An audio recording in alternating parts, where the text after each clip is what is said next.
자, 수업 시작하겠습니다. 안녕하세요. 자, 여러분하고 이제 10주에 걸쳐서 이제 함께 과학교육론 통합이론을 공부하게 될 김은경이라고 합니다. 여러분들 만나서 반갑고요. 자, 올해 이 과학교육론에 조금 달라지면은 예전에는 1, 2월 달에 간단하게 그 8주간의 과정, 6주간의 과정으로 얇게 했었고, 그 다음에 10주간의 과정으로 심화이론을 원래는 교재가 두껍게 2권으로 있었어요. 근데 이제 문제가 여러분들 작년, 재작년 계속 해보니까 아마 통합이론을 6주 하고 또 10주 하고 이러는 게 좀 이론을 공부하기가 부담스럽다라는 의견이 좀 많으셨고, 게다가 여러분이 기본 이론만 듣고 기출을 많이 한다라는 의견이 되게 많으셨어요. 근데 제가 아무리 봐도 기본 이론만 하기에는 너무 부족한 면이 사실 굉장히 많아요. 책이 가벼운 건 좋은데 너무 여러분이 왜 서술을 하려면 써야 될 어떤 그 내 보따리가 있어야 되는데 얘기 보따리가 너무 부족한 거예요. 그러니까 잘 못 쓰게 됩니다. 그래서 할 수 없이 이번에는 책을 다시 그 통합이론에 있던 내용을 좀 합치고 그 다음에 예제를 조금 더 많이 넣고 그래서 통합이론으로 좀 되도록이면 여러분들이 짧게 하는 게 좋을 것 같아서 짧게 준비를 한번 해봤습니다. 그래서 10주간 공부를 해나갈 거고요. 자, 그 다음에 한 가지 더 말씀을 드리면 이거는 지금 10주 진행이 되는데 아마 아시겠지만 작년에 기본이론 과정에서는 쪽지 시험이 없습니다. 기본이론은 진짜 좀 간단하게 가볍게 진행을 하는 거기 때문에 쪽지 시험 없이 진행을 했는데 올해는 통합이론으로 하기 때문에 10주 동안에 일단 쪽지 시험이 들어갑니다. 그런데 이제 쪽지 시험이 들어갔는데 원래 쪽지 시험이 예전에는 10주 동안 그러니까 10번의 쪽지 시험이 있다라고 생각을 하시면 됩니다. 그러니까 예를 들어서 지금 오늘은 안 하기 때문에 다음 주부터 하면은 9번이지만 아마 마지막 회차 것까지는 한꺼번에 아마 다 진행될 가능성이 좀 있다라고 보시면 될 것 같아요. 그래서 쪽지 시험이 진행이 되는데 이 쪽지 시험이 아마도 다음 주부터는 2시에 여러분이 오셔서 한 40분에서 50분 정도 이 쪽지 시험을 먼저 진행을 하고 진행을 할 예정입니다. 그러니까 약 지금 처음은 한 40분으로 시작을 할 거예요. 근데 아마 저 쪽지 시험 보신 분 아시겠지만 쪽지 시험이 좀 밀도가 좀 있습니다. 그래서 여러분들이 아마 40분 동안 거의 막 팔 떨어지게 써볼 정도로 여러분이 백지 쓰기 뭐 이런 거 비슷하게 그런 식으로 여러분이 그 쏟아내는 그런 연습을 하게 될 거고 그 다음에 이거는 제가 직접 첨삭을 해드립니다. 첨삭은 아마 우리 모의고사 이럴 때는 학생들이 많아도 그냥 여러분들 전부 제가 첨삭합니다. 그래서 어떻게 보면 여러분이 수업하다 보면 쪽지 시험을 첨삭을 하다 보면 여러분이 지금 어떤 수준인지를 파악할 수가 있어요. 그래서 여러분들이 얼마든지 언제든지 공부하면서 쪽지 시험 결과를 가지고 저한테 오세요. 근데 과교론을 보면 여러분이 합격의 당락이 사실은 보여요. 과교론 하는 모양을 보면 이 친구는 좀만 하면 합격할지 안 할지가 나타납니다. 근데 그 이유가 왜 그러냐면 여러분들 전공시험 보시면 아시겠지만 전공에서의 편차는 크지 않아요. 전공은 사실은 여러분이 10대 1의 경쟁률이라 그럴 때 진짜 경쟁률은 10대 1이 아니라 한 2대 1 정도밖에 안 된다라고 생각하셔야 돼요. 왜냐하면 거의 2배수나 3배수 정도는 거의 어떠냐면 그 전공 성적이 비슷비슷하다라고 생각을 하시면 됩니다. 그러면 어디서 차이가 나냐면 여러분 올해도 떨어진 친구들 보면 0.2점 차이도 있어요. 지금 어떤 친구 2년째 0.2점 차이로 떨어졌어요. 그런 경우가 있거든요. 그러니까 그런 거는 뭐냐면 전공에서의 차이가 크지 않다는 얘기예요. 그러면 어디서 판결이 나야 되냐면 과교론에서 남들보다 좋은 점수를 받아야 되고 과교론은 그렇지만 공부하면 만점을 받을 수 있는 곳이라는 거예요. 물론 100점 다 맞으면 좋겠지만 한두 개 떨어질 수 조금 우리가 조금 감점이 당할 수는 있겠지만 그래도 좋은 점수를 받을 수 있는 곳이 과교론이라고 생각하면 돼요. 연습하면 분명히 돼요. 근데 이제 여러분이 조심하셔야 될 거는 그래서 쪽지 시험 때 여러분이 자꾸 풀어 쓰는 연습을 많이 하셔야 됩니다. 근데 한 가지 더 추가로 말씀드릴 걸, 여러분들이 재수생인 분들은 정말 조심해야 된다는 거예요. 여러분, 재수생이 왜 재수가 되고 삼수가 되고 사수가 되고 그럴까? 여러분이 좀 아프겠지만 자기 자신을 자꾸 들여다봐야 돼요. 여러분, 내가 왜 사수를 하고 있고 왜 오수를 하고 있고 왜 내가 장수를 하고 있는 거지? 그건 뭔가 문제가 심각하다는 거예요. 그 문제를 여러분이 스스로 깨달아야 되는데, 가장 큰 문제 중에 하나가 뭐냐면, 장수생은 여러 개를 듣다 보니까 아는 거는 많아져요. 그런데 정확성은 떨어질 가능성이 엄청 커요. 그러니까 여러분들이 채점하고 나면 생각보다 채점 점수가 10점이나 이하로 떨어졌어요. 이런 경우가 엄청 많아요. 올해도 제가 요번에 붙기는 붙었지만 어떤 붙은 친구들도 선생님 제가 생각했던 점수보다 10몇 점이나 낮아요. 이런 얘기 엄청 많이 들었어요. 그 얘기는 무슨 얘기냐면, 여러분이 썼던 거랑 채점자가 보는 채점에서의 어떤 정확한 답은 다르다는 거예요. 그러면 왜 감점이 당할까? 여러분, 오히려 초조생들이 감점이 덜해요. 왜 그럴까요? 아는 게 많지 않으니까 사족이 없다는 거예요. 여러분이 장수생의 가장 큰 문제는 정확하지 않으면서 이것저것 끌어다가 아무렇게나 아무 말 대잔치로 써놓는 이 사족을 붙이는 게 가장 위험할 수 있다는 거예요. 그래서 그런 거 다 빼고, 여러분이 쪽지시험 연습할 때는 사족 빼고 자기가 아는 것만 정확하게 쓰는 연습할 거고, 저도 첨삭할 때 절대로 조금이라도 플러스나 이렇게 되는 거 전혀 안 하려고 합니다. 여러분이 정확하게 계속 조금이라도 사족이 붙으면 될 수 있으면 다 여러분이 감점하면서 자기가 왜 감점을 당했는지 그런 부분을 여러분이 확인하는 연습 과정이 되면 좋을 것 같습니다. 그래서 여러분, 이 과교로는 저하고 여러분의 스터디라고 생각을 하시면 좋을 것 같아요. 이 스터디가 뭐냐면 일주일에 한 번 4시간이잖아요. 일주일에 한 번밖에 안 하잖아요, 수업을. 그러니까 4시간이니까 4시간 동안 좀 되게 밀도 있게 나갈 거예요. 수업 시간을 암기 시간으로 해야 돼요. 아셨죠? 있다가 없어요. 그런 태도는 결국은 자꾸 장수생으로 가는 지름길이에요. 있다가 없어요. 수업 시간에 내가 한마디 하면 여러분 어떻게 해야 돼요? 눈으로 보고 귀로 듣고 노트에다가 쓰고, 그러면서 머릿속으로 어떻게 해야 돼요? 3번, 4번 반복하면서 수업 시간을 암기 시간으로 해야 돼요. 그러지 않으면 승부가 안 나요. 근데 저는 이런 스터디가, 수업이 그냥 스터디가 되었으면 좋겠고, 여러분 여기 스터디뿐만 아니라 제가 첨삭도 해드리고 상담도 해드릴 테니까 여러분 얼마든지 그거는 저를 활용하시면 되겠고, 저는 과교론을 여러분들끼리 하는 여러분 그 스터디는 솔직히 비추입니다. 여러분들끼리 하는 스터디는 사실 비추예요. 비추. 그러니까 저하고 수업 스터디를 하자는 거예요. 여러분 왜 학생들끼리 하는 스터디를 비추하냐면, 여러분 말을 많이 하고 이러면 굉장히 좋을 것 같죠. 하지만 말을 많이 하고 친구를 가르쳐 보면 아무래도 기억에 남는 것도 있죠. 근데 기억에 남는 것도 있는데 문제는 거기서 뭐냐면 플러스 5개념이 남는다는 거죠. 5개념이 남고 쓸데없는 게 들어가는 거죠. 여러분 아예 쓸데없는 게 들어가느니 나 이것만 알고 풀게, 이게 훨씬 나아요. 여러분 제가 예전에 종종 말씀드리지만 올해 그 모의고사 모의 면접 전문가 첨삭 때 그 친구가 올해는 안 오지만, 여러분 그 친구가 어떤 친구가 있었냐면 학교 졸업하고 그러니까는 임용고시도 몇 년 동안 하다가 공무원도 하다가 그러다가 한 5, 6년 만에 학교 제자거든요. 5, 6년 만에 왔어요. 선생님 저 1월 달부터 시작하겠습니다 라고 시작을 했어요. 그 친구가 1년 만에 그렇게 5, 6년을 헤매고 다니다가 왔는데, 그 친구가 1년 만에 사실 서울에 합격을 했어요.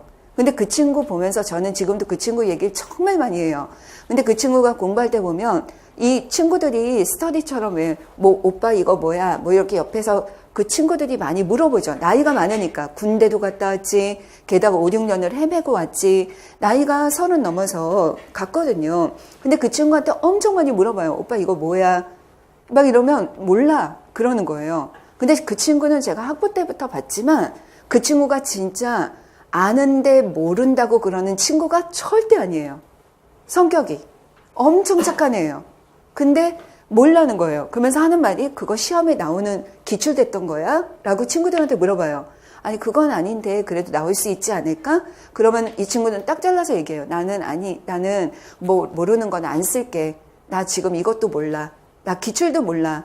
이러면서 공부하는 거예요. 근데 그 친구 진짜 한 번에 붙는 거예요.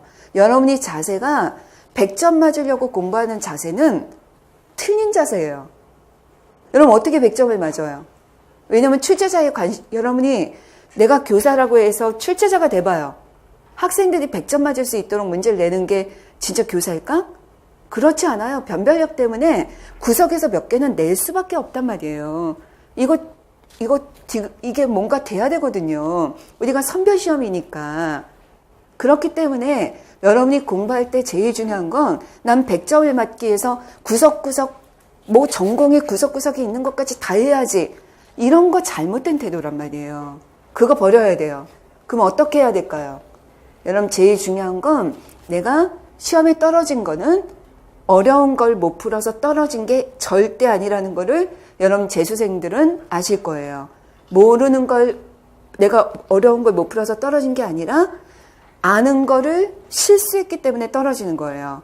아는 걸 실수했기 때문에 아는 걸 제대로 풀지 못했기 때문에 아는 거를 내가 그 시간에 짜임새 있게 쓰지 못했기 때문에 이것 때문에 떨어지는 거예요. 그러니까 여러분들이 모든 시험은요. 몰라서 틀린 것이 아니라 연습이 부족해서 시간 관리를 잘못해서 그 다음에 내가 쉬운 문제를 제대로 못 써서 이래서 문제가 되는 경향이 되게 큽니다. 그래서 여러분이 무엇보다도 저는 스터디는 해야 될 게 있고 안 해야 될 게 있거든요. 그래서 지금 스터디라는 거는 뭐냐면 지금 우리 수업을 스터디라고 생각하자. 여기 와서 쪽지 시험 보면서 이거 백지도 하고 그 다음에 내가 뭐 스터디 짱이라고 생각하시고 여러분 그냥 스터디 원으로 그냥 스터디 짱이 끌려가는 대로 따라와라. 이렇게 여러분께 말씀드리고 싶어요. 이게 보통은 스터디 또 잘못 들어가면 인간적인 상처도 엄청 받거든요. 그러니까 그러느니 이제 과교로는 이걸로 전공 스터디도 사실 저는 되게 비추하지만 또 하나는 그렇지만 여러분이 스터디를 할 만한 것들이 있긴 있습니다.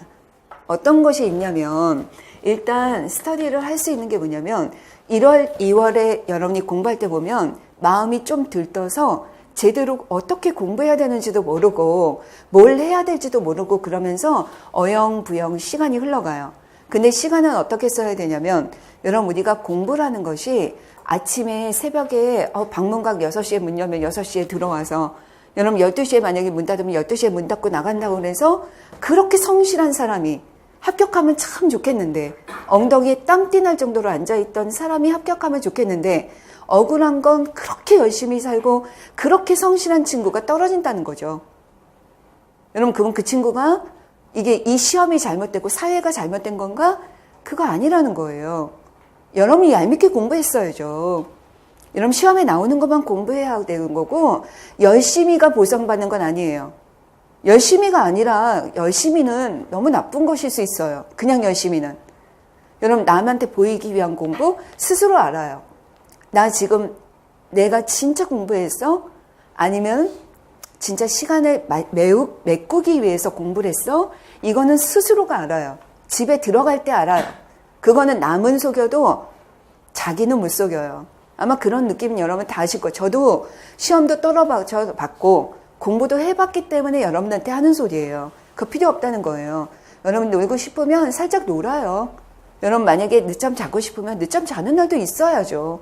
여러분 그런 날 있다라고 생각해요. 내가 교회 다니면 교회도 가고요. 그 다음에 뭐 여자친구 있으면 한 달에 한 번 정도만 만나요. 여러분 그 정도는. 하지만 여러분이 문제는 그 외의 시간은 어떻게 해야 될까요? 엄청난 집중력이 필요한 거예요. 집중력. 아셨죠? 그러니까 공부 시간에 앉아서 시간 때우긴 하지 마세요. 내가 여러분들 공부할 때 제일 나쁜 습관이 뭐냐면 책 펴놓고 저 자습실 가끔 제 연구실이 화장실을 가려면 자습실을 통과해야 돼서 항상 자습실을 통과해 가다 보면 저는 통과하면서 공부하고 있구나 아니구나 있구나 아니구나가 다 보여요. 그거 나타나요. 열심히 하는 것처럼 보이나? 아니에요. 지나가면 머리 돌아가는 소리가 달라요. 공부하는 소리는 달라요. 그 공부하는 게. 여러분이 열심히 뭘 써야지 쓰는 거가 뭐 열심히 한다? 아니요. 가만히 있어도 열심히 공부하는 사람은 티가 나요. 여러분이 앉아서 딴짓하고 책은 펴놓고 딴 생각하고 여러분 노트에는 뭔가를 적고 있지만 딴 생각하고 이런 거 절대 안 돼요. 여러분 내가 잡생각을 하고 있을 때 뻘떡 일어나서 나오세요.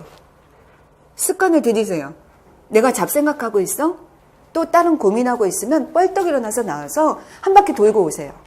여기저기 사육신묘 있는 데까지 갔다 오던지 아니면 1층에서 10층까지 갔다 오던지 여러분이 좀 그래야 돼요.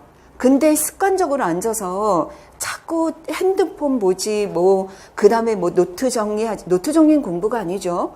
그런 거 절대 버리셔야 됩니다. 그래서 우리가 앉아있을 때는 집중력을 굉장히 높이도록 하는 게 되게 중요할 것 같아요. 근데 이제 지금 1월, 2월에 할 수 있는 스터디가 있는데 이 스터디는 일단 초수생과 장수생이 조금 다를 수 있습니다. 근데 뭐냐면 초수생이거나 아니면 재수도 초수 같은 재수도 있을 거예요. 아마 초수 같은 재수는 재수가 아닙니다, 사실. 그러니까 내가 작년에는 좀 그냥 대충 공부하고 봤다 그러면은 그거는 진짜 재수라고 보기는 어려워요. 근데 그런 친구들은 지금 이 시기에 뭘 해놓냐면 일단 시험 공부가 시작되고 나면 이제 5, 6월이 되면서부터 하지 못하는 공부가 뭐냐면 제일 대표가 교과서 분석이에요. 교과서 분석. 여러분 이 교과서 분석은 2차 때 하면 되잖아요. 물론 그렇죠. 그렇지만 2차 때 하기에 시간도 부족할 뿐만 아니라 문제는 뭐냐면 우리가 교육과정에 여러분 그 1차 문제에 보면 올해부터 문제 스타일이 약간씩 지금 바뀌고 있어요. 이 바뀌고 있는 게 뭐냐면 2015 개정에서 나오는 교과서가 여러분 이게 보면 출판사별로 실험이 통일이 된 경우가 상당히 많아요. 이게 교과서가 출판사는 다르지만 실험이 비슷하게 들어간 것도 많고 그래도 내용이나 이런 것들이 약간 비슷한 내용들이 많아요. 그래서 그런지 몰라도 지금 우리 올해 시험에서는 확실히 드러나고 있는 것 중에 하나가 교과서에 나와 있는 컨텐츠 내용이 조금 더 깊이 있게 들어가고 있다는 거예요. 그렇다면 여러분이 교과서를 2차 때만이 아니라 1차 때부터 준비를 해야 된다라는 거죠. 근데 막상 내가 기출문제 해석 들어가고 그러면 다른 공부도 너무 바빠지기 때문에 사실은 그때 교과서를 붙들고 앉아있거나 그러기가 어려울 가능성이 커요. 그래서 지금은 제가 생각할 때는 1월달 한 달 정도? 원래 2차 준비할 때도 교과서 분석은 길게 안 해요. 한 몇 주면 끝나거든요. 그러니까 굉장히 간단하게 중학교 1학년, 2학년, 3학년, 그 다음에 물화생지 1, 2 이렇게 잡아서 여러분이 교과서 분석을 하면 어떨까라는 생각을 하게 됩니다. 그래서 교과서 분석과 더불어서 교육과정에서 강조하고 있는 것이 무엇인가. 여러분 아마 교육과정 작년에 제가 아마 특강 때문에 그 책을 이렇게 그 교육과정을 전부 모아서 자료집을 만들었는데 그거를 조금 오타 수정하고 책은 아마 거의 다 나가서 없을 것 같아요. 그래서 오타 수정하고 그래서 그거를 빨리 그거 아마 그 비싸진 않은데 그거 한번 만들어 놓으라 놓을 테니까 그거를 함께 교육과정하고 교과서 분석을 함께 지금 한 달이면 한 달 동안 하면 어떨까라는 생각이 들어요. 근데 교과서 분석을 하는 방법이 있는데 이 교과서 분석을 어떻게 하냐면 여러분 지금 카페 아시죠? 카페에 들어가면 거기다 교과서 분석 한번 그걸 치면 거기에 분석한 합격생의 교과서 분석 예시가 나올 거예요. 근데 거기는 어떻게 하냐면 별게 아니라 예를 들면 중학교 1학년이다 그러면 여러분 내 전공 과목만 하면 되는 거예요. 물리면 물리, 뭐 생물이면 생물 이렇게 하면 되는데 중학교 1학년이면 만약에 1단원이다. 단원이 이렇게 있으면 이 단원마다 차시가 있을 거 아니에요. 그래서 여러분이 차시별로 이게 보면은 교육과정 해설서에 보면 이게 다 나옵니다. 그래서 교육과정 해설서가 있으면 여러분 이거를 표로 만드는 거죠. 일단은 너무 한꺼번에 많은 걸 하면 안 돼요. 그게 아니라 일단은 단원별 차시별로 주제를 먼저 적는 거죠. 여러분 이거 교과서 분석하려니까 천재, 교학사, 지학사, 블랙박스 뭐 이렇게 다 갖다 놓고 하는 사람이 있는데 절대 그러면 안 돼요. 여러분이 그런 욕심을 부리면 위로까지 못 가요. 우리 롱런 해야 돼요. 마라톤을 못 뛰어요. 처음에 어떻게 해야 돼요? 처음에는 아주 그냥 간단하게 기초를 잡는 것부터 시작하는 거예요. 그러니까 먼저 차시를 정리하고 그 다음에 여러분 여기에 주요한 목표 같은 게 있다면 목표를 정리하고 그 다음에 여기에 보면은 왜냐면 이 목표라는 건 어디에 있겠습니까? 교육과정하고 연계시켜서 봐야 되는 거예요. 근데 이런 것들은 시험에도 나오니까 1차 시험에도 나오는 거니까. 그 다음에 탐구 활동이 뭐가 있는지 봐야죠. 탐구. 그러면 여기에서 우리가 탐구 활동이 이게 교과서마다 다를 거니까 여분을 두세요. 그러면 여분을 두면 내가 가지고 있는 교과서에서는 뭐 무슨 탐구 이런 거 하나씩만 쓰는 거죠. 그랬다가 하나의 교과서가 다 끝나고 나면 그 다음에 여유가 있으면 그 다음에 또 다른 교과서 파일을 얻어서 한번 쭉 읽어보면 두 번째 입히는 건 굉장히 쉬워요. 왜냐면 공통이 다 빠지니까 없는 것만 넣으면 되니까. 하지만 처음에 여러 개를 같이 보면 이것 봤다 저것 봤다 이러면 아무것도 못 돼요. 진도가 안 나가요. 그래서 한 개 가지고 하는데 이 탐구 활동은 어떤 탐구 활동이 있는지 예시를 적는 거예요. 아마 여러분들은 각자 아실 거 아니에요. 예를 들면 혈액형이면 혈액형 실험도 있고 혈액형 모형도 있고 아니면 무슨 뭐 지구온난화 복사평형 실험이 있고 이런 식으로 뭔가 대표적인 실험이 있을 거 아니에요. 그런 것들을 적는 거죠. 여러분 여기에다가 교과서에 보면은 모형이 들어간 경우가 있거든요. 근데 요즘에는 모형이나 또는 비유나 여러분 이런 것들이 있으면 모형이나 비유나 여러분 이런 것들은 어떤 것이 여기서 쓰였다. 이런 것들은 모아놓는 거 괜찮아요. 여러분 이거에다가 여기서 더 해야 될 것이 오개념이죠. 오개념. 여러분 오개념은 1차 때도 굉장히 중요합니다. 그래서 이 개념과 관련된 대표적인 오개념이 있을 거 아니에요. 화학이면 화학에서 있고 물리면 물리에서 오개념이 있고 그러니까 이런 오개념 대표적인 오개념을 한 개씩 두 개씩 써놓는 거예요. 여러분 그리고선 이제 여기에다가 더 추가로 가게 되면 여기에 수업 모형은 어떤 것이 좋을까 그리고 여기에 평가는 어떤 게 좋을까 이런 게 더 들어가는 거예요. 지금은 일단 5개념까지만 해도 괜찮습니다. 여러분 근데 수업 모형이나 평가가 왜 들어가냐면 여러분들 교육과정 해설서에 강론에 보면 요즘에 수업 모형이라든지 평가 어떤 평가를 해라라는 것까지 나옵니다. 그래서 이런 거를 만들어 놓는 거예요. 그래서 이런 것들을 표로 이렇게 만들어서 이거는 혼자 하는 것보다는 여러분 그거를 분담해서 직소처럼 전체를 모으면 파일로 모아지잖아요. 그리고 나서 혼자 공부하면 되잖아요. 이런 거는 스터디하는 게 좋아요. 하지만 여러분 예를 들면 전공이라든지 아니면 과교론이라든지 이런 게 여러분 만약에 예를 들어서 5개념이 들어갈 수 있는 내용을 모르는 친구들끼리 여러분 모르는 문제를 가지고 막 계속 막 1시간씩 논의를 한다. 정말 그런 거 하지 마세요. 시간 낭비예요. 되게 위험해요. 그러다가 거기서 이 센 사람 있잖아요. 말이 센 사람 말로 정리되고 끝나거든요. 근데 그게 5개념이면 어떡할 거예요. 근데 그렇게 논의를 여러 번 하면 여러분들 아시겠지만 협동학습이나 이 피아제의 버벌 인터랙션이 왜 중요해요? 자기가 말한 거는 오래 기억이 남고 열심히 논의한 것들이 오래 기억이 남기 때문에 위험한 거예요. 그래서 스터디는 함부로 하는 게 아니에요. 특히 초수라면 되게 조심해야 돼요. 스터디 짱에 의해서 휘둘릴 가능성이 엄청 크니까 굉장히 조심하면서 스터디는 이런 거는 하는 게 좋을 것 같습니다. 그래서 1, 2월에 이런 거에 대한 스터디를 한번 여러분이 모든 별로 여기서 짜도 되고 아니면은 뭐 여러분들이 원하면 카페에다가 스터디 모집을 해가지고 거기에서 여러분이 하시는 것도 괜찮을 거라고 생각이 됩니다. 이렇게 하세요. 그 다음에 재수생의 경우에는 이제 1, 2월에 해야 될 게 따로 있습니다. 여러분 물론 이런 것도 하면 좋죠. 아마 재수하면서도 이거 안 한 친구들도 많을 테니까. 근데 이 재수이거나 장수생들은 이때 해야 될 게 따로 있어요.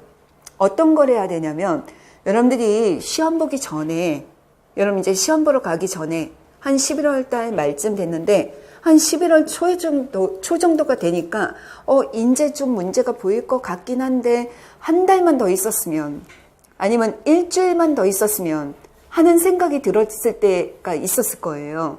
그 얘기는 무슨 얘기냐면 그때 나 요거 조금만 더 보면 참 좋겠는데 이거 전공책 여기 요 부분을 한 번만 더 봐야 되는데 기출문제 한 번만 더 풀어봐야 되는데 이런 생각을 아마 한 적이 있을 거예요. 그래서 우리가 재수하거나 삼수하거나 이런 친구분들은 여러분 그런 분들은 어떤 부분을 봐야 되냐면 시험 전에 한 번 더 봤었으면 좋았을 거라고 생각했던 거 자기가 꼭 한 번 더 봤어야 되는데 라고 생각했던 부분이 있을 거예요.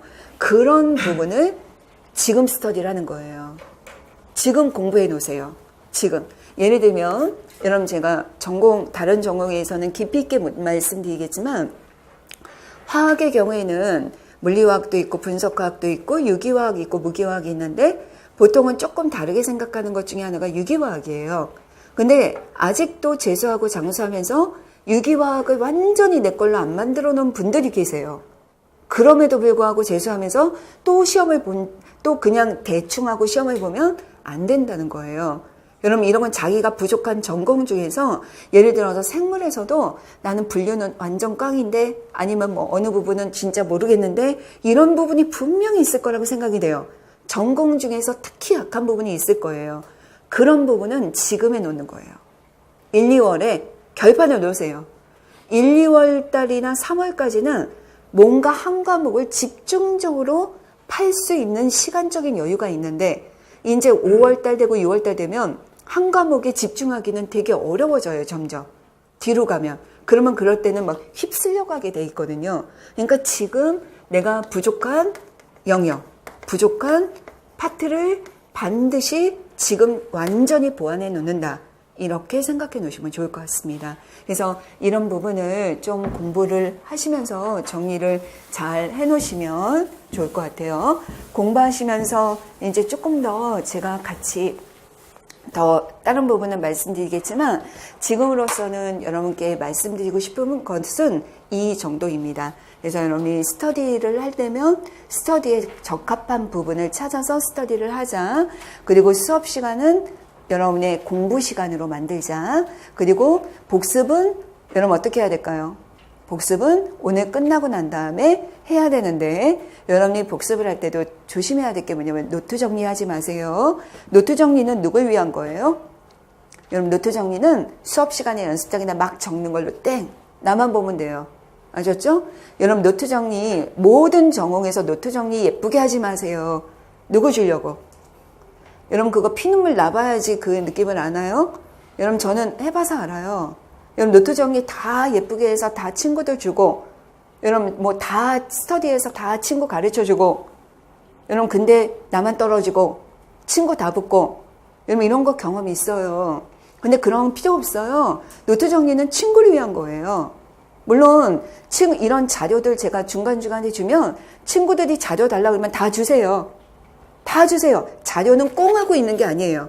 다 주지만 여러분께 부탁드리는 건 여러분의 시간을 주지 마세요.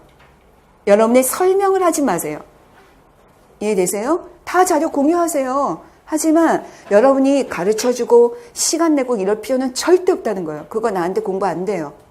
아셨죠? 그러니까 노트 정리는 연습장에다가 이건 그냥 A4나 아니면 책에다가 옆에다 써놓고 이런 걸로 하세요. 여러분만 알아보시면 됩니다. 그러면 복습은 어떻게 하느냐? 오늘 수업 끝났으면 30분만 하세요. 30분만 어떻게 해? 수업 시간에 열심히 외웠으니까 어떻게 하면 돼요? 아 여기에 이런 거 전통적인 신호는 그래 신념, 증거, 뭐 진리 뭐 이런 거 하면서 현대인 신호는 그래 잠재주의 이런 거 있었지? 그래 이런 거 있었지? 아까 이거 했었지? 이러면서 쑥쑥쑥쑥 넘어가는 거예요. 30분만. 그리고서는 그거를 원래는 한 2-3시간 해야 되는데 그쵸? 하지만 30분만 눈으로 읽어요. 그걸 어떻게 하느냐? 오늘 하고 또 금요일쯤 한번 보고 15분 정도 보고 토요일 날도 15분 보고 일요일 날도 15분 보고 시간을 잘라서 박기수를 여러 회차로 돌리는 거예요. 여러분 이게 연습하면 되지만 연습을 이런 걸 안 해본 사람은 어떻게 30분을 해 말도 안 되지라고 되지만 여러분이 그렇게 하셔야 돼요. 여러분 제일 좋은 거는 몇 회독을 늘려야 돼요.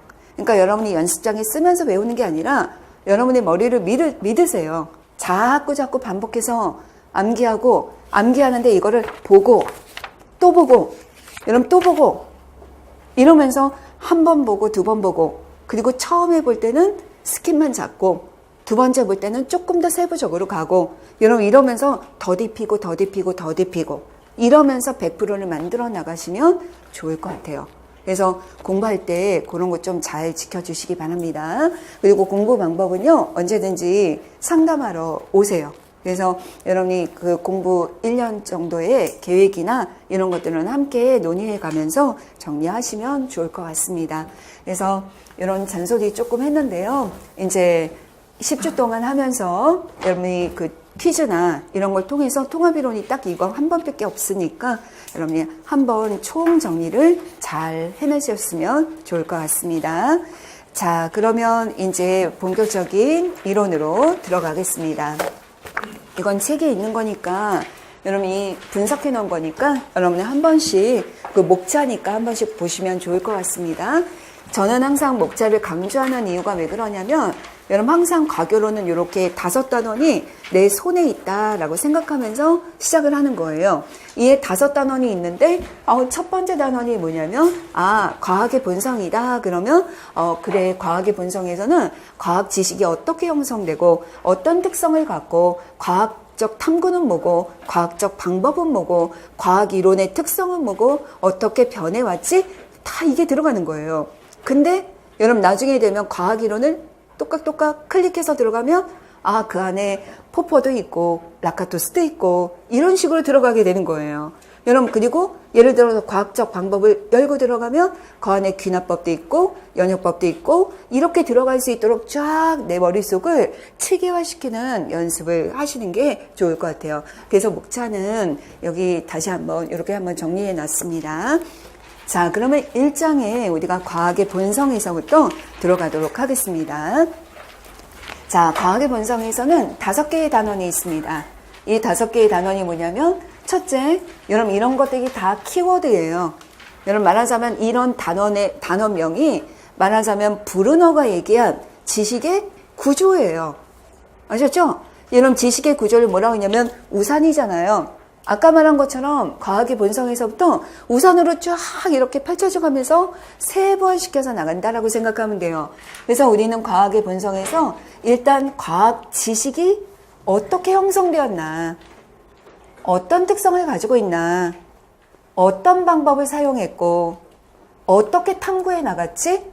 그래서 이론이 어떻게 특성을 갖게 되고, 어떻게 변화되고, 마지막에 그러면 아이들한테 어떻게 교육을 시켜야 될까 이런 걸로 진행이 되어 있습니다. 그래서 결국은 과학의 본성은 한 개예요. 과학 지식의 형성 과정과 특성, 그 다음에 어떤 과학적 방법을 사용했나, 과학적 탐구를 어떻게 진행을 했나, 그래서 생겨난 과학 이론이 어떤 특성을 가지고 있고 어떻게 변화되고 있는가. 여러분 이거예요. 자, 외워보세요. 자, 과학의 본성이란 뭐라고요? 과학 지식이 어떻게 형성되었고 어떤 특성을 가지고 있는가, 어떤 과학적 방법을 사용하고 어떤 과학적 탐구 과정을 거쳐서 형성된 과학 이론이 어떤 특성을 갖고 어떻게 변화되었는지를 알고 교육을 시킬 거다. 이렇게 되는 거예요. 앞으로 이렇게 다 외워야 돼요. 문장을 외우는 거는 키워드를 하나로 꽈서 구슬에 깨듯이 외우는 거예요. 아셨죠? 그럼 다시 외워봐요. 과학의 본성이란 과학 지식의 형성 과정과 특성, 과학적 방법, 과학적 탐구, 과학 이론의 특성과 변화 과정, 그리고 과학의 본성에 대한 교육, 이렇게 되는 거예요. 단원명은 외우고 있어야지 내가 그 안에 뭐가 있는지 알게 되는 거죠. 자, 그러면 첫 번째부터 들어갑니다. 자, 이제 우리는 1단원의 과학 지식의 형성 과정과 특성을 이제 배웁니다. 근데 이 형성 과정과 특성에서 과학 지식의 여러 가지 정의가 나타나게 되는 거예요. 이제 과학 지식, 우리가 과학 지식이라고 알고 있는 것들이 어떤 정의를 가지고 있느냐는 여러분이 보시면 전통적인 인식론과 현대적인 인식론으로 나눠지게 됩니다. 여러분들 형광펜이랑 이런 거 다 준비하셨죠? 자, 전통적 인식론과 현대 인식론 두 개는 하이라이팅을 해야죠. 두 개가 가장 대표적인 틀이에요. 인식론적인 관점입니다. 여러분 인식론이 뭐예요? 세상을 바라보는 관점이라고 생각하면 돼요. 세상을 바라보는 관점이니까 무엇을 어떻게 왜 이런 것들에 대해서 탐구해서 세상이 왜 그렇는지 이해하려고 하는 거예요. 그래서 이런 게 인식론인데 여러분 우리가 흐름을 보면 앞으로 과학의 본성뿐만 아니라 계속적으로 전통적인 관점과 현대적인 관점으로 우리가 나눠서 보게 될 거예요. 여러분 이게 과학의 본성에서의 인식론도 맞아요. 철학도 맞아요. 과학적 방법도 맞아요. 여러분 탐구도 맞습니다. 게다가 심리학도 그렇죠. 그래서 과학적 심리학에 보면 여러분 우리가 심리학적인 측면에서 행동주의에서부터 시작해서 구성주의론, 여러분 이것도 다 전통과 인식이에요. 전통과 현대예요. 전부 다 이렇게 되어 있습니다. 수업 교수학습 방법도요? 그럼요. 교수학습 방법도 옛날에는 그냥 경험주의적 학습, 발견학습 이런 거라면 현대에 오면 어떻게 됩니까? 구성주의적 학습이 되고 순환학습이 되고 이런 걸로 바뀌잖아요. 이게 다 전통과 현대예요. 그러면 평가까지 그렇습니까? 그럼요. 평가도 전통에서는 뭐라고 합니까? 측정. 그렇죠? 그치만 우리가 여기에서는 평가라고 하죠. 총평이라고 하죠. 이런 것들이 다 흐름이 이렇게 나눠지게 되는 거예요. 우리가 오늘 방법도 배우고 탐구도 배우고 다 배우겠지만 이런 것들이 전체적으로 전통과 현대의 흐름을 다 가지고 있다라는 거예요. 그러니까 과학의 본성은 계속적인 흐름이 전통적이냐 현대적이냐 이걸로 나눈다라고 생각하시면 됩니다. 근데 전통에서는 인식론에서 바라보는 과학 지식을 뭐라고 하느냐? 첫 번째 줄이죠. 그럼 거기에다가 줄 쳐놓으셔야죠. 과학 지식은 신념, 진리, 증거로 구성되어 있다.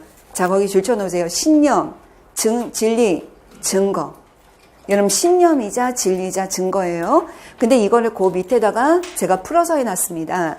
과학 지식은 그 명제가 반드시 진리이며, 여러분 거기 진리라는 것이 무슨 뜻입니까? 절대 불변의 진리. 이렇게 외우시는 거예요.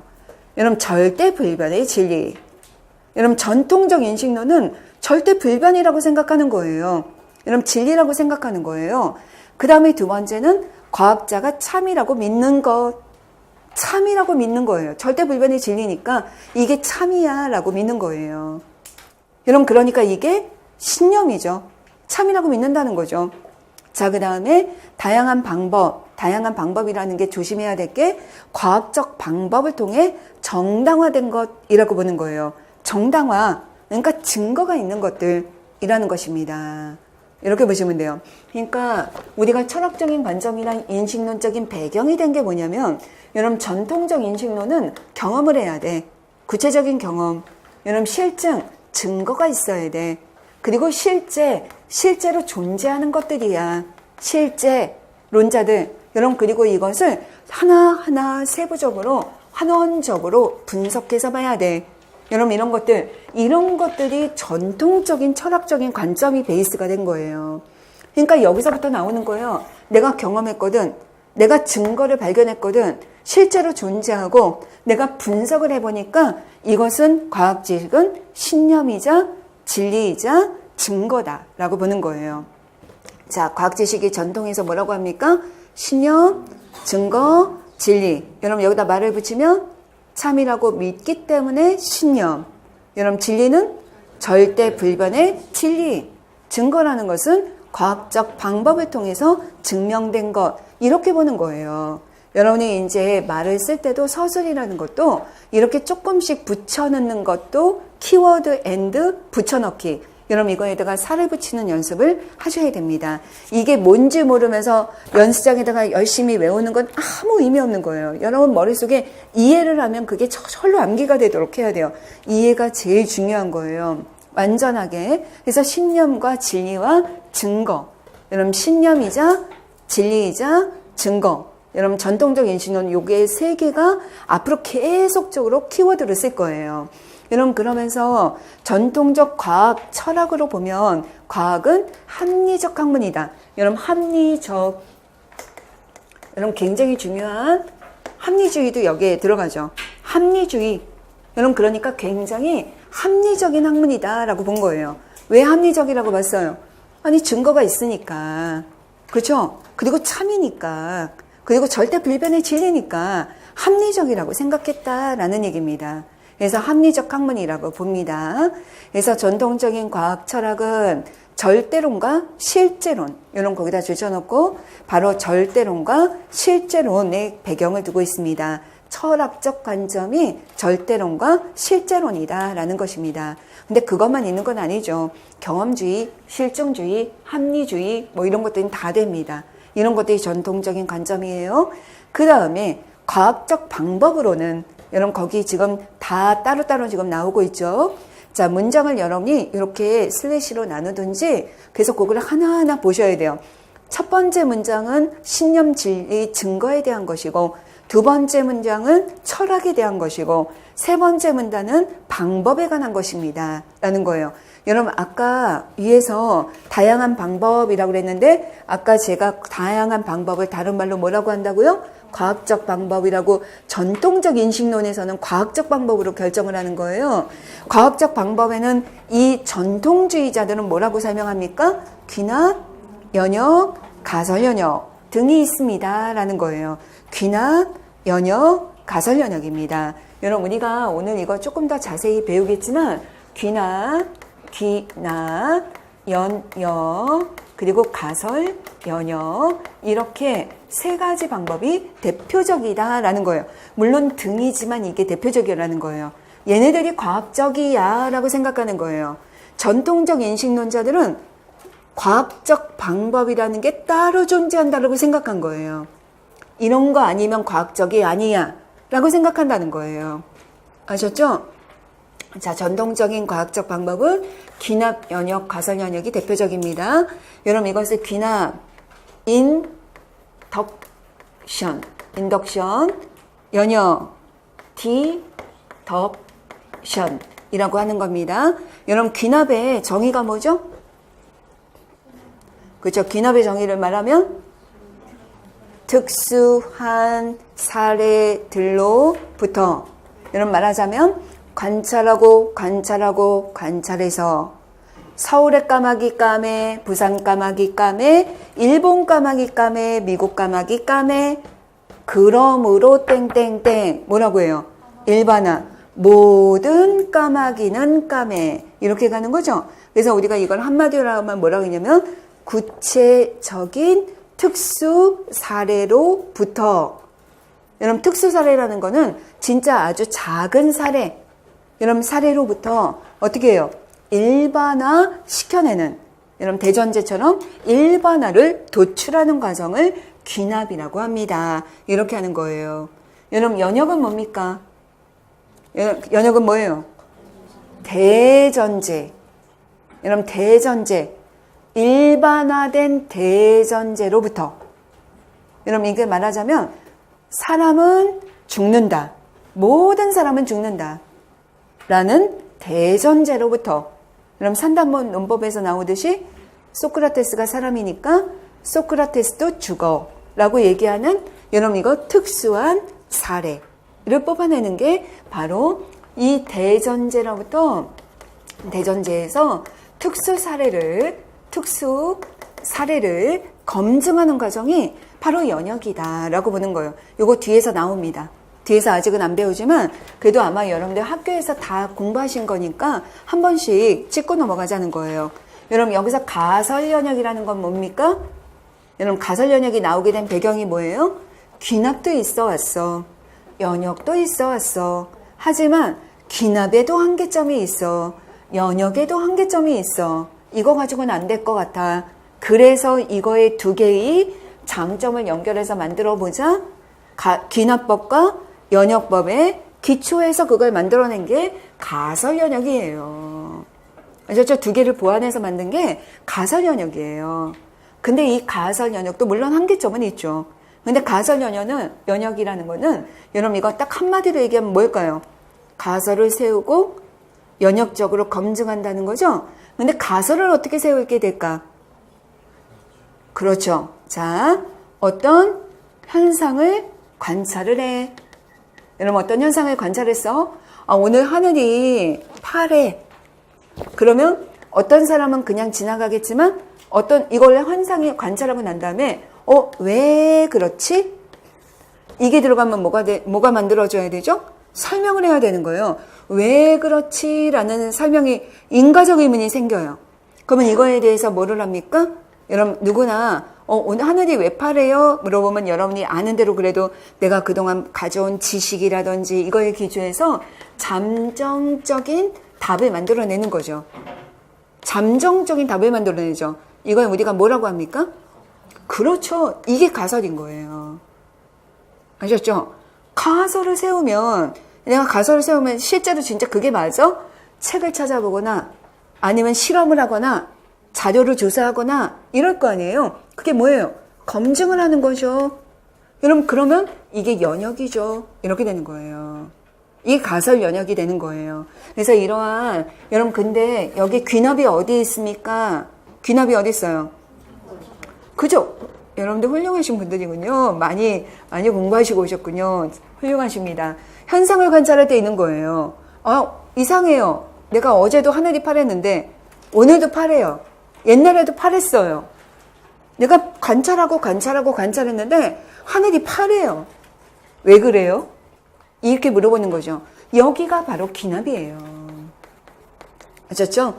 여러분 여기에 뭐가 있는 거예요? 연역이 있는 거예요. 됐죠? 물론 이 안에 귀추도 있고 다른 것도 있지만 일단은 옛날 사람들은 이게 귀납이고 이게 연역이다. 그래서 가설 연역이 되는 거예요.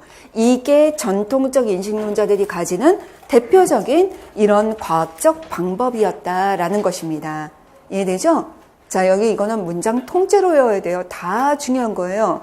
근데 여러분 이러한 과학적 방법은 모두 여러분 거기 줄 쳐야 돼요. 객관적인 자료나 절대적인 근거, 논리적 추리. 키워드가 3개가 있어요. 뭡니까? 객관적인 자료. 여러분 전통적 인식론에서만 객관적인 자료라는 것을 강조합니다. 여러분 자료라는 게 뭐냐면 데이터거든요. 데이터? 여러분 데이터라는 건 우리가 눈으로 볼 수도 있고 귀로 들을 수도 있고 하여간 내가 측정을 한 여러 가지 수집한 자료인데 여러분 이 자료라는 게 객관적이라는 거예요.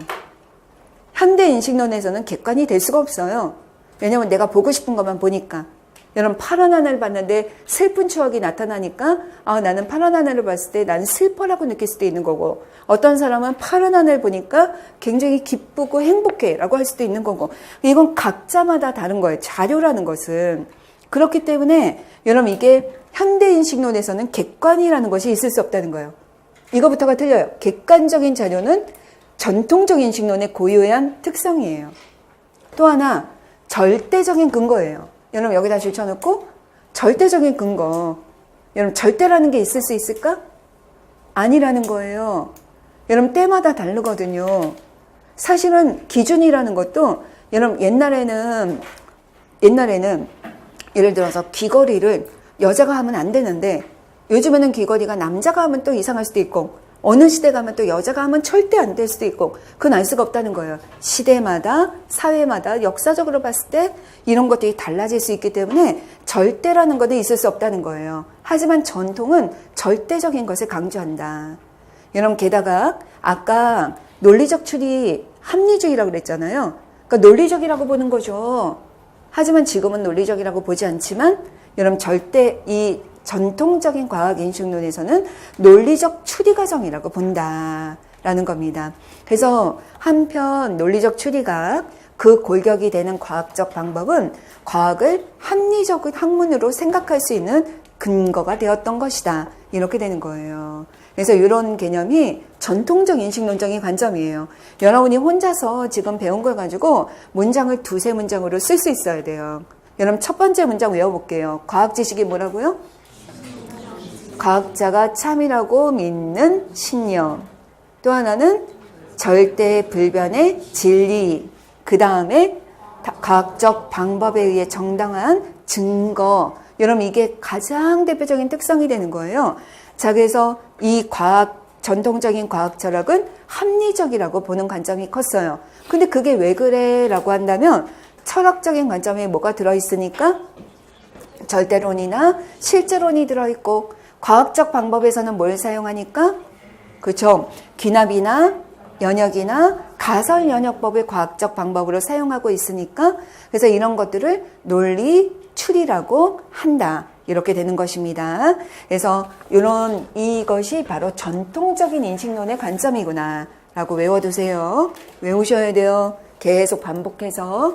자, 그러면 현대인식론적인 관점을 한번 봅니다.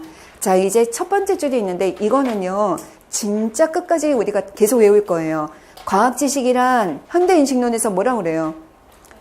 자연 현상을 설명하기 위해 사회적 합의를 통해 구성한 설명 체계. 여러분, 그러니까 먼저 짧게 외워볼게요. 여러분, 먼저 우리가 현대인식론에서의 과학이 뭐야? 그러면 자연현상을 설명하기 위한 설명 체계예요. 아셨죠? 여러분, 과학 지식이 뭐야? 우리가 과학을 왜 해? 자연현상을 설명하려고 하는 거예요.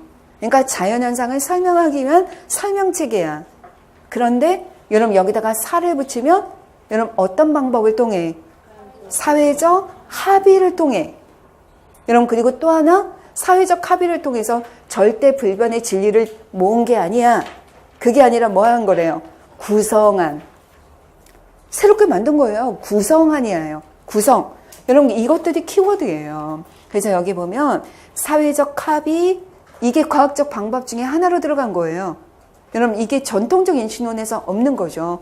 여러분, 여기에다가 구성한, 여러분, 구성. 그러니까 구성했다는 얘기는 여러분, 이게 조심해야 될 게 옛날에도 시험에 나왔었지만 여러분, 과학 지식이란 광부가 금을 캐어내는 것과 같은 것이 아니라 여러분, 뭐래요? 음악가가 음악을 작곡하는 거랑 비슷하다. 창조예요. 과학 지식은 창조되고 구성된 거예요. 여러분, 이걸로 설명을 하는 거예요. 여러분, 이거 다시 한번 보지 말고 외워봐요.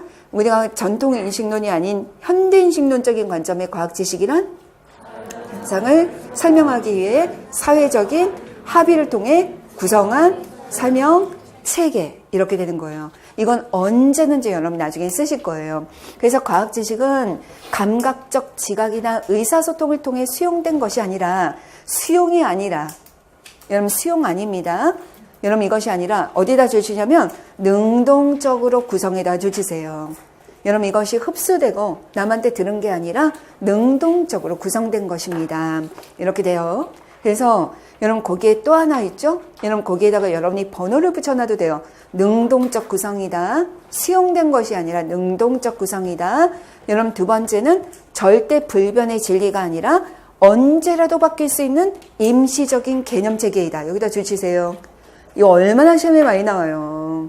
여러분, 대표적인 시험 문제가 뭐냐면 화학 같은 경우는 과학의 본성이 진짜 특히 많이 나오는데 요즘에는 다른 과목도 되게 많이 나오는데 지문을 줘요.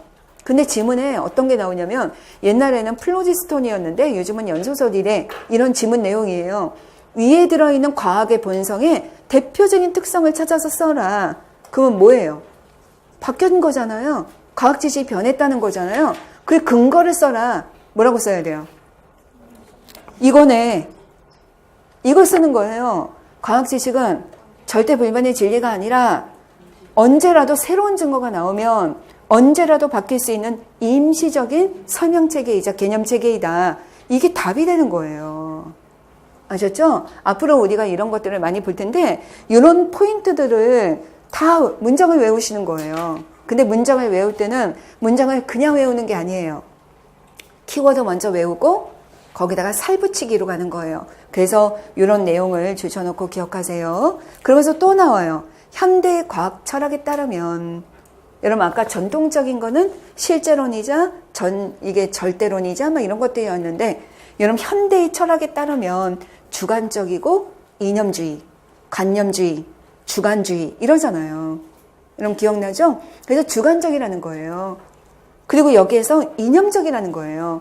여러분, 이념적이라는 게 얼마나 이게 특이한 거냐면 이거랑 똑같아요. 여러분, 우리가 현대인식론에서 제일 중요한 것 중에 뒤에서 배우겠지만 관찰의 이론, 의존, 성이라는 것이 있어요. 관찰의 이론, 의존성이라는 게 뭐예요? 관찰자가 가지고 있는 생각이 관찰하는데 영향을 준다는 거예요. 여러분, 사람들은 보고 싶은 것만 보고 아는 만큼만 보이고 자기가 보고 싶은 것만 보고 보고 싶은 대로 해석을 한다는 거죠. 바로 그게 바로 이념이라는 거예요. 바로 이념적인 측면이 존재한다라는 겁니다. 주관적이고 이념적이라는 거는 바로 이런 데서 나타나는 거예요. 그러니까 얼마나 합리적이지가 못해요. 비합리적이죠. 자기가 보고 싶은 대로 보고 해석하는데. 그리고 과학이론은 그렇기 때문에 당시에, 이런 거기도 중요하죠. 사회적 환경이나 가치관에 가장 잘 어울리는 것만 살아남고 그런 진화 과정을 통해서 발달한다라고 되어 있는 거예요. 아셨죠? 진화 과정을 통해서 발달한다. 가장 어울리는 것만 살아남고 진화 과정을 통해서 발달한다. 그러니까 이것들이 절대불변의 진리가 아니라 언제든지 바뀔 수 있다라는 것입니다. 그래서 여기 보면 당시에 제기된 문제를 가장 효율적으로 해결하는 법칙과 이론이 계속 나타남으로써 발달한다. 거기 줄쳐놓으세요. 그러니까 우리가 발달하는 이유가 뭐냐? 여러분, 어떤 애들이 발달하게 되는 원인이 돼요. 그 당시의 문제를, 여러분, 어떤 이론이 있는데 그 이론이 왜 바뀌게 됐을까? 여러분, 어떤 A라는 플로지스톤 이론 같은 A라는 이론이 있었는데 A라는 이론이 왜 B로 바뀌었을까? 라는 걸 생각해 보세요. 왜 바뀌었을까요? A 이론이 해결하지 못하는 문제가 있었겠지. 아셨죠? 이게 해결하지 못하는 거예요. 뭐랑 똑같으냐면 여러분, 학생들의 개념 변화에서 개념 변화와 과학의 분석은 되게 비슷한 점이 있어요. 그래서 과학사를 가르쳐야 된대요. 어떤 거랑 비슷해요? 학생들의 시원이에요. 시원. 학생들이 가지고 있는 5개념. 5개념은 설명할 수 있는데 한계를 갖는 거예요. 그래서 선생님들이 어떻게 해요? 여기다가 이거 풀지 못하는 새로운 문제들을 막 제공을 해요. 거봐, 너 거 틀렸잖아. 그러니까 C2 과학 개념을 받아들여. 이걸 개념 변화라고 하는 거잖아요. 이게 과학의 지식도 변화되는 과정이 똑같다는 거예요. 옛날에 과학자들이 처음에 가지고 있던 생각들은 5개념하고 굉장히 유사한 거예요. 하지만 그런 것들이 해결할 수 있는 문제들이 적어지고 변칙 사례가 많아지니까 그 변칙 사례를 해결할 수 있는 새로운 이론으로 갈아타게 된다라는 뜻입니다. 이걸 연결해서 생각하면 여러분이 공부하기가 훨씬 쉬워요. 다 연결이 돼요. 이해되셨죠? 그래서 따라서 과학은 사회적 변화와 학문적 발달에 따라 함께 발달하는 비합리적 학문입니다. 추천하죠. 비합리적이죠. 여러분, 왠지 더 합리적으로 되는 게 더 좋은 것 같을 줄 알았는데 비합리적이다라고 생각할 수 있는 겁니다. 이해되셨죠? 그래서 우리 한번 외워봐요. 일단 첫 번째 문장이 뭐였습니까? 과학 지식이란 자연현상을 설명하기 위해 사회적 합의를 통해 구성한 설명 체계라는 것입니다. 여기서 제일 중요한 것 중에 하나가 능동적인 구성이라는 겁니다. 여러분 기억하시고, 그러면서 과학 지식이라는 건 전통적 인식론과는 달리 여러분 이거 절대불변의 진리가 아니라 어떻다? 항상 언제라도 변화될 수 있는 임시적인 설명 체계이다. 이렇게 되는 거예요. 그러면서 전통에서는 여러분 이게 절대적이고 실제적이고 이랬지만 우리가 현대에서는 뭐라고 합니까? 주관적이고 이념적입니다. 그러면서 언제든지 진화합니다. 어떻게 진화합니까? 좀 더 설명을 잘하는, 문제를 해결할 수 있는 것들이 많은 이론으로 변합니다. 그래서 우리가 현대에서는 이거 지식을 뭐라고 그래요? 비합리적인 학문으로 보고 있습니다. 이렇게 하는 거예요. 여러분이 이게 논술은 아니더라도 우리 논술 없어졌죠? 논술은 없어졌지만 4점짜리에 요번에도 여러분 지구과학이나 이런 문제들 보세요. 4점짜리가 어떠냐면 그 밑에 그 동그라미가 3개예요. 옛날 논술이랑 거의 비슷해요. 그래서 여러분들이 이게 논술처럼 서론, 본론, 결론, 여태까지 서론, 본론, 결론을 제대로 쓴 사람은 없어요. 그러니까 없어지는 거예요. 하지만 이게 얼마든지 문장으로 서술할 수 있는 거는 앞으로도 계속 필요하다는 거를 잊지 마셔야 됩니다. 그래서 오른쪽에 보면 과학 지식의 특성이 있죠. 여러분 과학 지식의 특성은 뒤에도 한 번 더 나오니까 보겠지만 여러분 얘네들이 약간 과학 지식이 가지고 있는 특성이다라고 구분을 합니다. 근데 이제 우리가 요즘에 보는 것은 김찬종, 최동현, 임채성 선생님이 정의한 거기 보면은 그 있어요. 일반화, 경험주시, 분석해서 잠정성, 모형화 이런 것도 있죠. 이런 것들이 특징이 될 겁니다. 요거 뒤에 가서 다시 한번 설명을 드리겠습니다. 자, 그러면 현대인식론의 관점에 나와 있는 여러분 요거 몇 가지 특성 함께 보도록 하겠습니다. 자, 현대인식론적인 관점에서 과학 지식의 특성이 뭐냐? 그러면 첫 번째가 모형에 관한 인식이에요. 여러분 모형, 여러분 여기 되게 중요한 개념이 나오죠. 여러분 모형은 사실은 뒤에서 다시 한번 배웁니다. 여러분 모형이 뭡니까? 모델. 여러분 모델이에요. 여러분 이걸 모형을 과학적 모형이라고 합니다.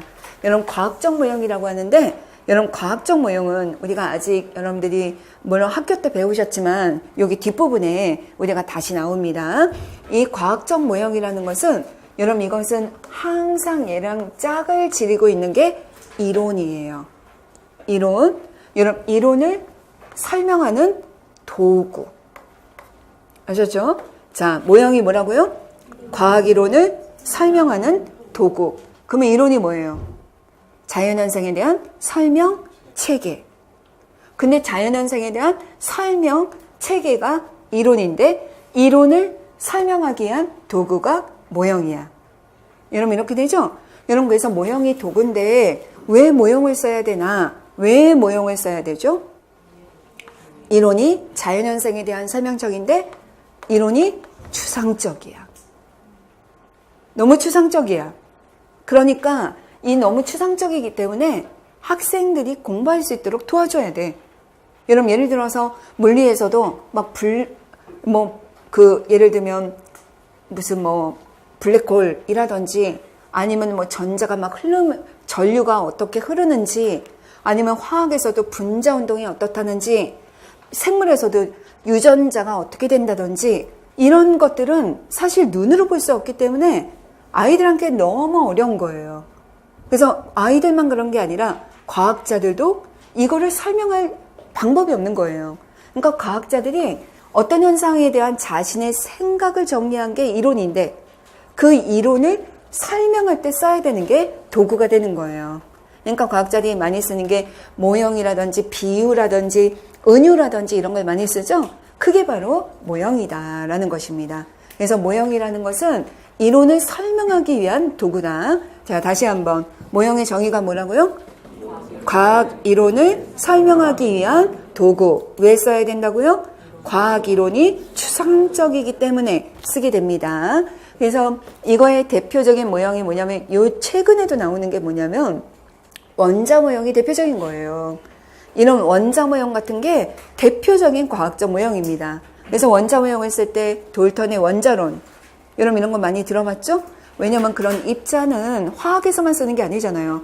물리에서도 쓰고 생물도 쓰고 지구과학도 쓰니까 모든 곳에서 다 씁니다. 그래서 이러한 입자, 원자 모형이 대표적인 예입니다. 근데 여러분이 여기서 조심할 것은 실제 대상의 모습을 정확하게 묘사한 것이 아니라는 겁니다. 여러분 모형은 실제가 아니에요. 여러분 대상과 비슷하게 표현하기 위한 것이 아닙니다. 아셨죠? 실제를 표현하거나 대상과 비슷하게 표현하는 것이 아니라 그것과 관련된 실험이나 현상을 설명하기 위해 여러분이 모형의 정의를 정확하게 아셔야 돼요. 이걸 설명하기 위해서 과학자의 상상력과 창의성에 의해서 만들어진 것입니다. 이런 거예요. 여러분 예를 들면 생물에서는 혈액형 모형이 있잖아요. 혈액형 모형. 실제로 혈액형 모형이 진짜 뿔처럼 막 이렇게 나와 있고 Y자로 이렇게 생겼고 그런 게 아닐 가능성이 높잖아요. 다 만들어진 거예요. 그래서 이런 것들은 실제 모습을 정확하게 묘사하는 것도 아니고 이것을 비슷하게 표현하기 위한 것이 아니라 여러분 이것을 실험이나 현상을 설명하기 위한 거예요. 여러분 거기다 적어놓으세요. 관련된 실험이나 현상을 설명하기 위해. 설명. 이거 보니까 뭐랑 똑같아요? 이론하고 똑같아요. 이론이 뭐라고 그랬어요? 자연, 현상을 설명하기 위한 설명체계. 그러니까 도구, 모형도 뭐예요? 모형이 이론이에요. 단지 도구일 뿐이지 자연현상을 설명하기 위한 도구. 아셨죠? 그게 모형이에요. 근데 뒤에 거에다 또 주시세요. 여러분 우리가 보여야 될 게 뭐냐면 근데 모형이 자연현상을 본때서 만들었어요? 아니라는 거예요. 이게 아니라 과학자가 여러분 상상력과 창의성을 가지고 만들어낸 거예요. 이게 모형이라는 거예요. 이해되셨죠? 실제 원자가 진짜 동그란지 어떤지는 우리가 모르는 거예요. 실제 아직도 우리가 다 원자를 실제로도 직접적으로 눈으로 본 사람은 절대 없어요. 아무도 없으니까. 그래서 이런 것들이 바로 모형이다. 여러분 그래서 모형에 관한 인식은 만약에 시험에 나온다면 이렇게 쓰는 거예요. 자연현상을 설명하기 위해서 과학자의 상상력과 추론, 여러분 이런 거의 창의성에 의해서 만들어진 것입니다. 자, 두 번째 잠정성입니다. 여러분 잠정성 너무 많이 나오죠.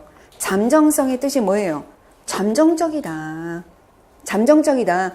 절대 불변이 아니다. 그러니까 여러분 이거 보면 과학 지식이 쉽게 변화되진 않지만 변할 수 있어요. 그래서 새로운 증거 때문에 기존 이론이 수정되거나 여러분 이거 되게 중요한 개념인데 시험에 이거 그대로 나온 적도 있어요. 이 표현이 여러분 과학 이론이 과학 지식이 변할 수 있어. 쉽게 변하진 않아. 근데 변하는 방법이 두 가지야. 첫째는 뭐냐면 새로운 증거가 나와서 기존 이론이 수정되어야 돼.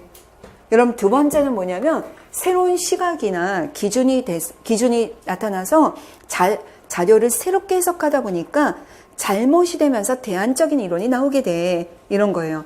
여러분 두 번째 같은 경우는 대표적인 게 뭐냐면 현미경이 발달하고 여러분 어떤 기술이 과학기술이 발달하게 되면 옛날에 못 봤던 거를 볼 때가 있어요. 그런 것들에 의해서 해석이 달리 되는 거죠. 그러면 이론이 바뀌어야 되는 거죠. 이런 게 대표적입니다. 그래서 이렇게 되는 등 다양한 이유로 일어날 수 있습니다. 근데 대표적인 이유가 두 가지입니다. 라는 거예요. 자, 우리가 잠정성이라는 걸 한마디로 얘기하면 뭐라고요? 과학 지식은 쉽게 변화되진 않아. 하지만 언제든지 변화될 수 있어. 근데 이거에 변화되는 대표적인 방법 두 가지가 있어. 첫 번째는 뭐예요? 새로운 증거 때문에 이론이 수정되거나 아니면은 새로운 시각이나 이런 기준으로 해석을 하면서 바뀌게 되거나 이런 것들로 일어날 수 있다라는 겁니다. 자, 세 번째는 주관성입니다. 여러분 주관성에다가 동그라미 해놓고 과학 지식은 주관적이며 이론적인 측면을 갖습니다. 여기다 줄쳐놔야죠. 이게 근거예요. 여러분 지금 줄쳐놓는 문장들은 여러분 나중에 지문에서 나타난 과학의 본성을 써라. 그럴 때 쓰는 거예요. 그러니까 주관성입니다. 주관적입니다. 이렇게 쓰면 안 되거든요. 왜가 들어와야 되거든요. 그게 바로 이거죠.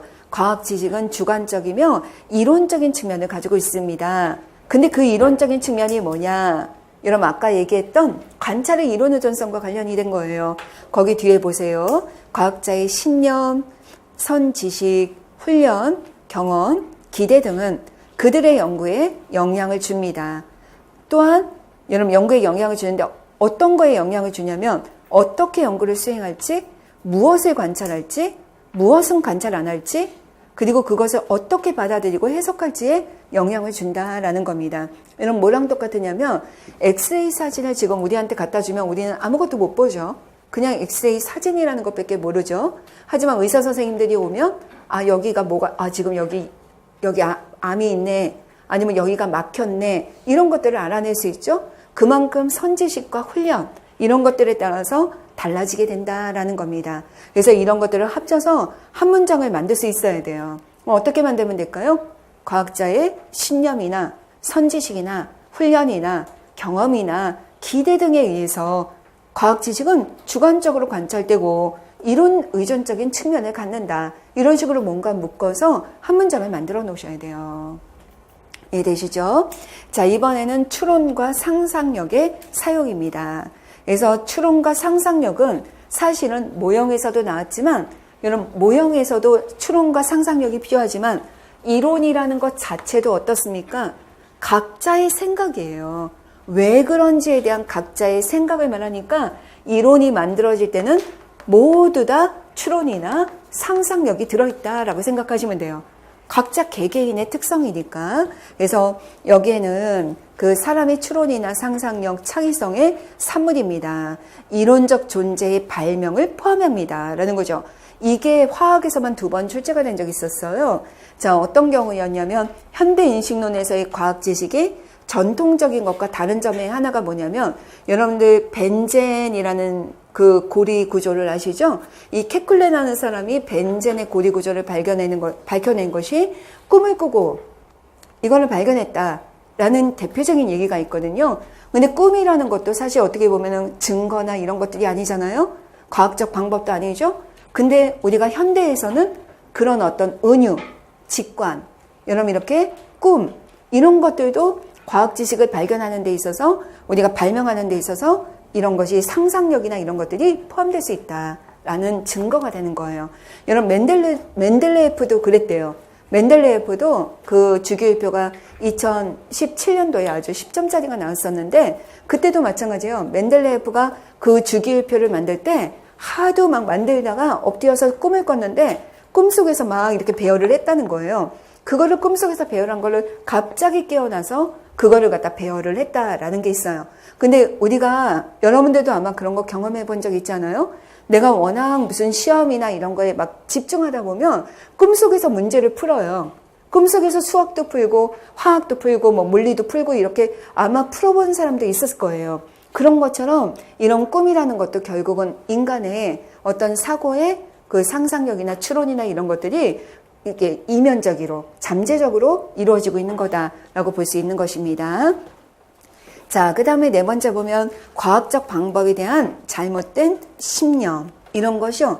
여러분 이거는 한마디로 얘기하면 이렇게 생각하면 돼요. 여러분 잘못된 신념이 뭘까라는 게 뭐냐면 전통적 인식론에서는 아까 다양한 방법은 있었지만 그 다양한 방법이 뭐라고 그랬냐면 정해져 있는 과학적 방법이라는 게 있다는 거였어요. 귀납, 연역, 가설 연역 같은 이런 게 있었다는 거예요. 하지만 좀 전에 얘기했듯이 현대 인식론에서는 정해져 있는 아니면 아주 그 전형적인 과학적 방법이 정해져 있는 것이 아니라 뭐라고요? 꿈이라든지 은유라든지 직관이라든지 상상력, 추론 이런 것들도 과학적 방법이 될 수 있다는 거예요. 게다가 사회적 합의도. 그래서 이런 것들이 다른 점이라는 겁니다. 그래서 여러분 거기 첫 번째 줄을 보세요. 과학에 대해서 잘못된 신념이 뭐냐면 보편적인 과학적 방법이 존재한다는 거예요. 이건 누가 생각한 거냐면 전통적 인식론자들이 귀납 아니면 연역 아니면 가설 연역처럼 딱 정해적 방법이 있다라고 얘기한 거죠. 이거 얘가 뭐냐면 연구를 하려면 요리책처럼 뭔가 과정이 있다라고 보는 것입니다. 하지만 여러분 우리는 거기다 줄 쳐야죠. 4번째 줄 확실히 과학 지식을 보장하는 이런 방법은 없다라는 것입니다. 그래서 과학자는 그 밑에다가 다 줄 치세요. 관찰하고 비교하고 측정하고 시험하고 사색하고 가설 만들고 개념적 도구를 창조하고 개념적 도구가 바로 모형이죠. 이론이나 설명을 구성하는 등 여러분 굉장히 고유한 절차를 설계하고 수행한다. 되게 주관적이라는 거예요. 고유해. 그래서 이런 것들이 과학적 방법은 다양하다. 현대인식론에서는 그러니까 뭐라고 하시면 돼요? 그러니까 전통적 인식론자들이 생각하는 방법, 고유의 방법이 있는 것이 아니라 과학자 개인의 어떤 은유, 직관, 비유, 상상력, 추론 이런 것들이 모두 들어갈 수 있다. 다양하다라고 보시면 됩니다. 자, 마지막에 보면 과학과 예술의 비교가 있죠. 여러분 요즘 들어서 2007 개정부터 스팀이라는 게 들어갔죠. 2007 개정에선 스템이었고 2009에서는 스팀이었고 여러분 지금도 역시 스팀이 계속적으로 있어서 교과서에 보면 어떤 교과서나 어떤 자료집 보면 이 단원의 이탐 골동은 S, T입니다. 어떤 데는 S, T, A입니다. 어떤 데는 M, A입니다. 뭐 이런 식으로 되어 있는 게 되게 많아요. 여러분 그런 것들이 바로 과학과 예술 간의 관계가 들어가는 것입니다. 그래서 첫 번째 줄에 보면 과학과 예술은 상당히 유사성이 있습니다. 그게 아까 말한 그 지문이에요. 광부가 금을 캐내는 것이 아니라 금을 캐내듯이 지식을 발견하는 것이 아니라 그렇죠. 작곡가가 음악을 작곡하는 것과 같은 창조하는 것입니다. 라고 생각하시면 됩니다. 그래서 여기에도 상상력, 직관, 감정, 시각화 이런 것들이 들어가고요. 그 다음에 창조, 그리고 미학의 측면을 갖습니다. 이렇게 정리하시면 되겠습니다. 그래서 지금 처음이 조금 느릴 수밖에 없어요. 아마 용어들이나 이런 걸 배워야 되기 때문에 자, 우리 전통에서 한마디로만 얘기하면 전통의 과학 지식은 뭐라고요? 신념, 증거, 진리. 여러분 우리가 현대에서의 관점은 뭐라고요? 자연현상을 설명하기 위해 사회적 합의를 통해 구성한 설명 체계 이렇게 보시면 됩니다. 그래서 모형이 뭐라고요? 실제를 흉내낸 것도 아니고 비슷하게 만든 것도 아니고 현상을 설명하기 위한 도구라는 거 아셨죠? 과학 지식이 잠정성이라는 게 뭐라고요? 절대 불변의 진리가 아니라 언제든지 바뀔 수 있다는 거예요. 주관성은 뭐라고요? 과학자의 선지식이나 경험이나 훈련이나 이런 것들에 따라서 과학자의 지식은 주관적이며 이론 의존적일 수밖에 없다는 거예요. 추론과 상상력의 사용이라는 거 뭐예요? 자연현상을 설명하는데 과학자의 추론과 상상력이 들어간다는 거예요. 과학적 방법은 현대인식론에서 뭐라고 얘기해야 돼요? 아주 전형적인 보편적인 과학적 방법이 정해져 있는 것이 아니라 다양하다. 그런 것도 포함해서 다양하다. 과학과 예술은 어떻다고요? 창조, 그 다음에 상상력, 어떤 시각화, 그 다음에 이런 것들이 미학, 이런 것들이 들어있는 것처럼 유사한 점이 많다. 이렇게 생각하시면 됩니다. 이게 시험에 진짜 많이 나오는 곳이에요. 여기서부터 잘해야 돼요. 자, 그러면 이 부분 정리하면서 잠깐 여러분들이 예제 문제 잠깐 풀어보시면서 잠깐 쉬었다가 다시 하겠습니다.